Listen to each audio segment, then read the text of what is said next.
Nous sommes dans les magnifiques locaux du RC Toulon, voilà, dans le cadre d'un séminaire des staffs des équipes de France. Ici, on est au cœur de la vie du club et dans des magnifiques installations, et ça nous permet vraiment de travailler dans de bonnes conditions. On a un projet. On est 73, donc les 14 équipes de France sont toutes représentées. Les fonctions, préparateur physique, manager, team manager, analyste performance, entraîneur sélectionneur, donc vraiment tout le monde est représenté et représente son staff et ça fait un beau moment d'échange. Ce que je voudrais rajouter, qui me semble important dans les discussions qui vont émailler ce séminaire, c'est comment on arrive à suivre les joueurs, comment on met le joueur au centre du système et comment on arrive à suivre un maximum de joueurs, où qu'ils soient. C'est un rendez-vous traditionnel qu'on essaye d'organiser 2 fois par an et qui permet justement de créer du lien, alors déjà du lien humain entre les personnes qui bien souvent se croisent de temps en temps à Marcoussis mais qui n'ont pas forcément l'occasion d'échanger, de partager. Et puis un lien aussi technique et sportif, parce que porter le maillot d'équipe de France, c'est tous notre point commun entre ces différents staffs, que ce soit à 15, à 7, masculin, féminin, des U18 jusqu'aux grandes équipes seniors. Voilà, ce qui nous rassemble, c'est le coq qu'on a sur la poitrine, mais qu'est-ce que ça veut dire?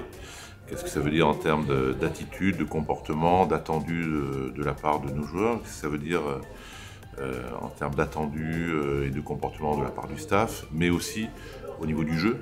Voilà, quel jeu on veut pratiquer tous ensemble, quels sont les points communs, ce qu'on appelle le projet bleu en fait, de façon générale. Voilà, quel est ce projet bleu, quels en sont ses fondements, ses piliers. Et donc l'idée c'est d'échanger autour de tout ça, de discuter, c'est des moments qui sont très très riches, on aborde tous les sujets. Clément, de l'autre côté, il manque du monde là-bas. On peut se mettre à genoux la camp. Il manque du monde.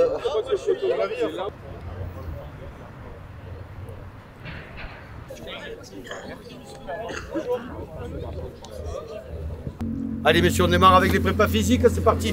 Sur la journée, on a travaillé sur des situations de jeu, sur la réflexion autour du projet bleu, sur des thématiques rugby.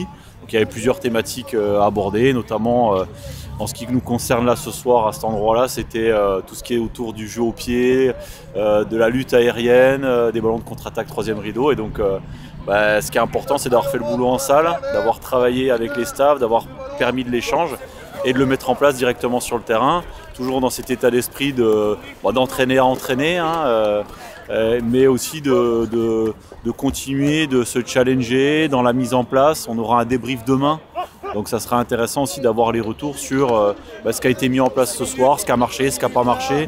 On est toujours aussi dans l'idée d'innover, de trouver des nouvelles méthodes d'entraînement en fonction des thématiques, aussi en fonction de l'évolution des règles du jeu. On sait très bien que par exemple sur le jeu au pied en ce moment, il y a eu une évolution sur les escortes et donc c'est intéressant là de s'adapter aux choses pour les prochaines échéances avec nos équipes de France. Merci de vous être engagés et de nous avoir permis de vivre ce moment-là avec vous. Merci aux entraîneurs, aux coachs pour votre accueil.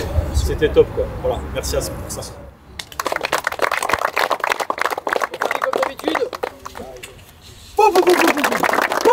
Pacha, loin, devant. Pour la rouge, pour les morts, pour la balle, rouge et noir.